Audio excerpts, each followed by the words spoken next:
Joe Douglas, I can guarantee you, had an agreement in place when he signed this contract with the Jets, where he said, I will only come here because I can tell you right now, I have other jobs I could take.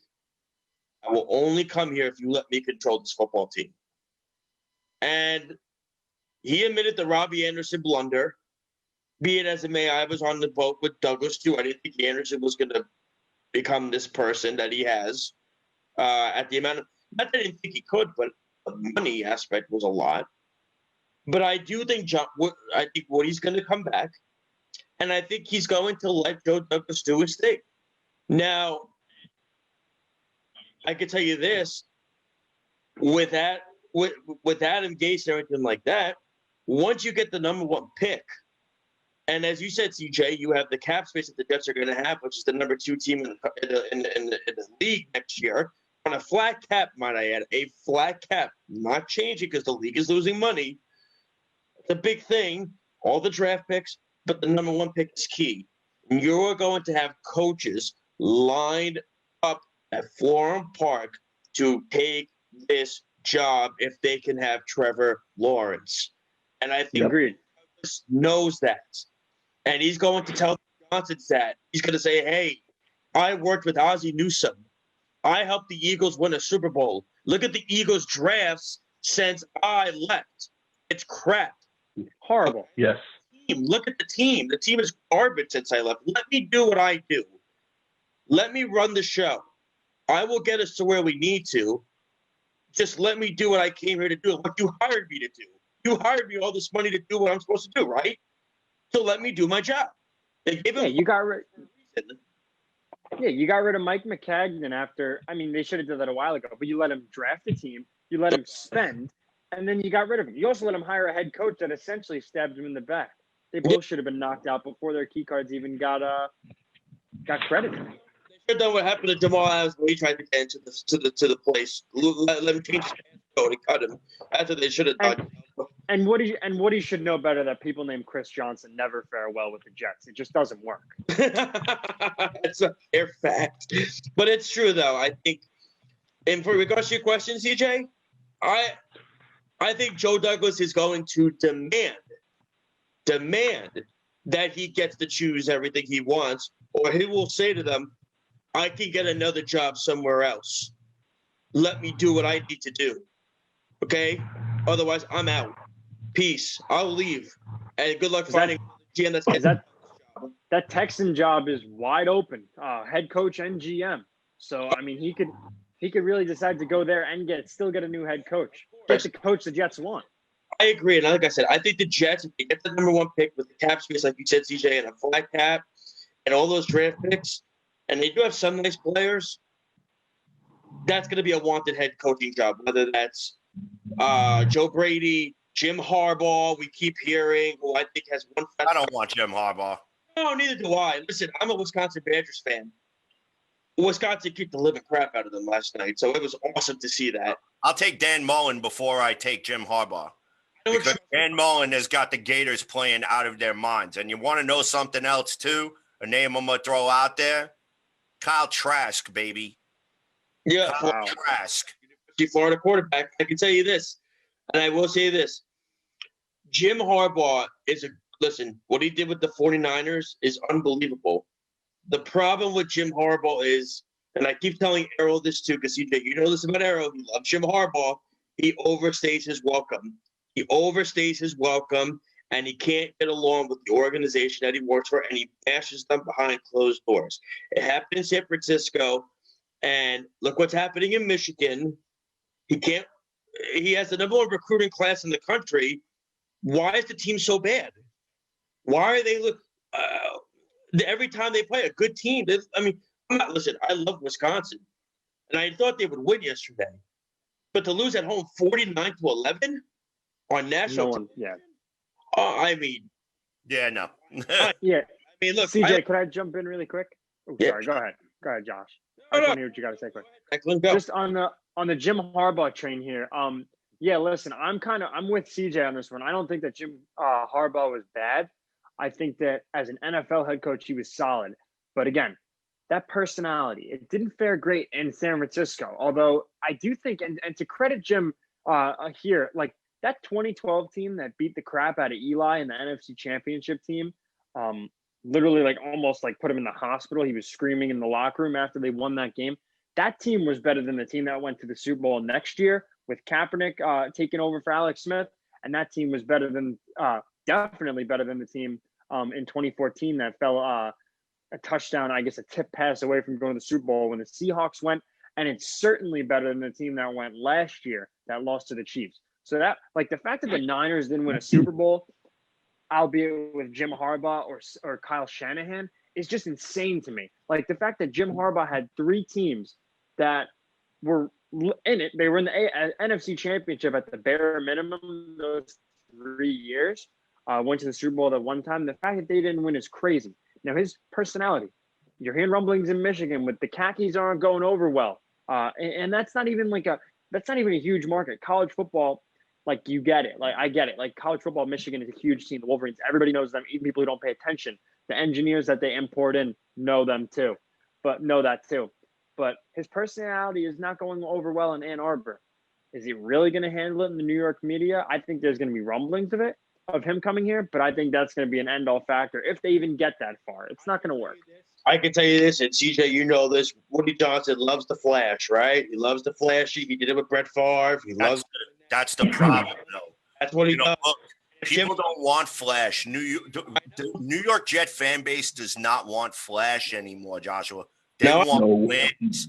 They want a competitive football team. So really quick, Jimmy, I'm curious.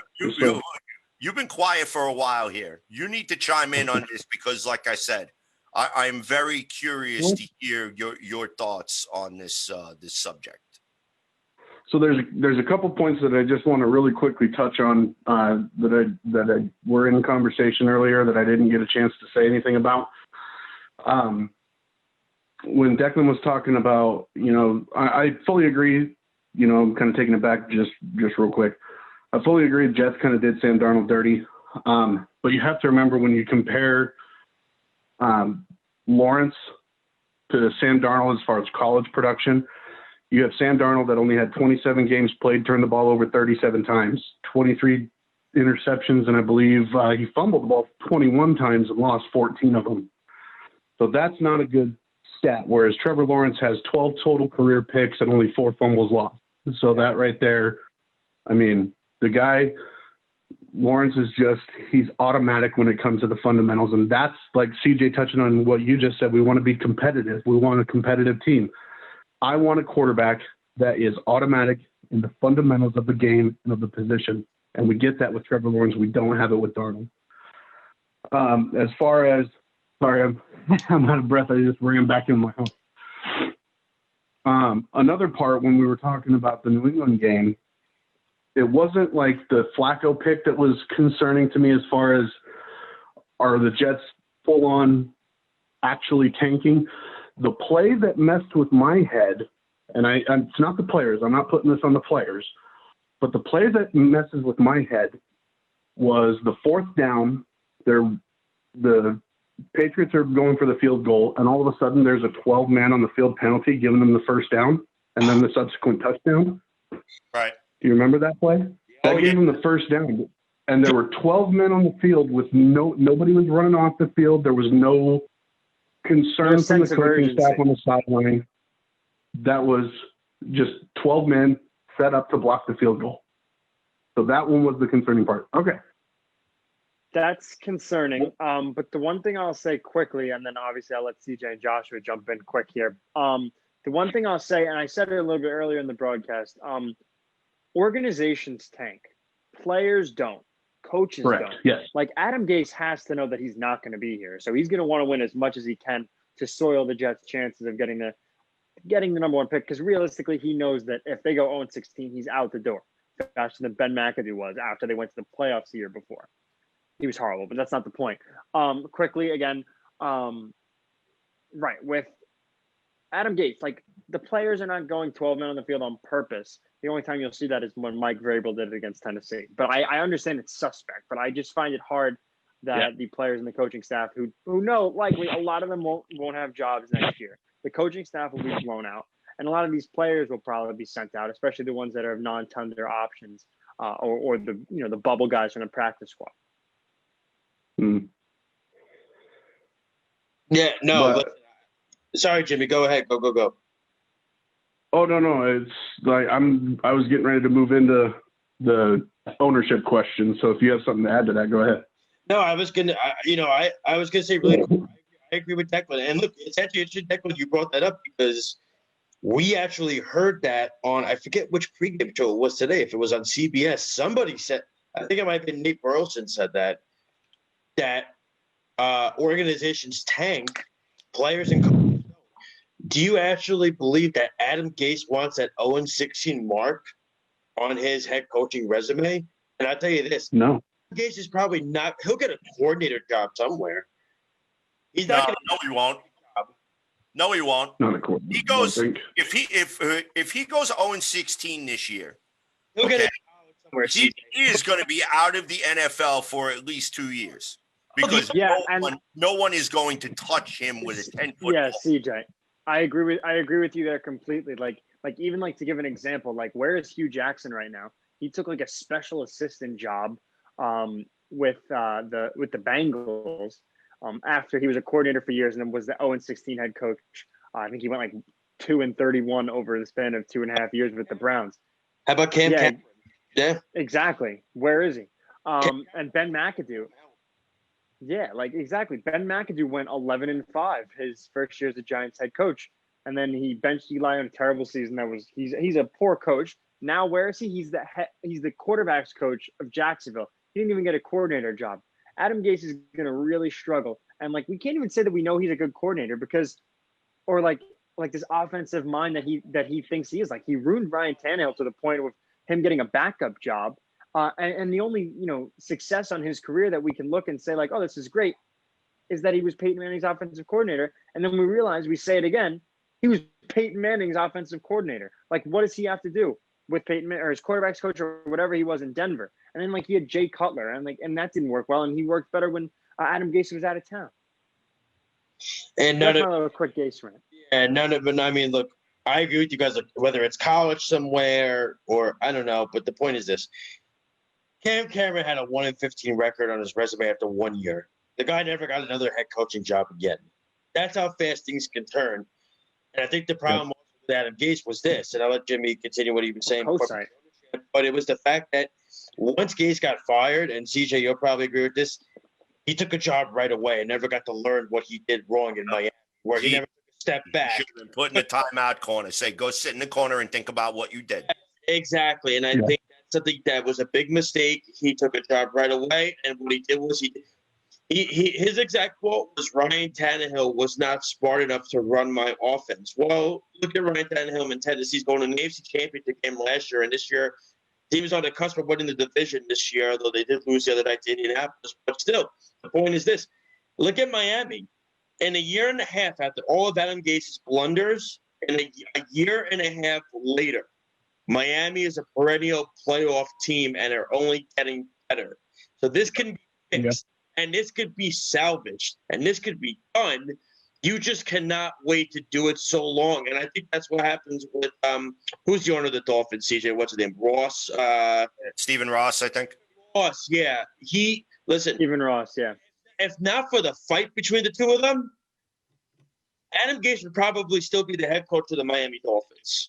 Because Stephen Ross loved Adam Gase until the end when they got a huge, almost a massive fight in the office and said, I'm done with you. I can't stand you anymore. Get out. And they hired Brian Flores. So this could be fixed. They got to have the balls to do this. And they will do it. Like you said, Adam Schefter I trust Adam Schefter as much as anybody. I can tell you that. I do. If Adam Schefter is saying it, I believe it. Adam Gase will not. He flat out came out and went at Steve Young on Monday Night Countdown and said that Adam Gase will not be the head coach of the New York Jets next year. That, and he believes that Trevor Lawrence will come out, and that's including what Dabo Swinney said. Dabo Swinney even said, I would be completely shocked if he comes back next year because you're seeing the injuries in the NFL from Prescott to Tua with hip injury in a blink of an eye. Your career can go down the tubes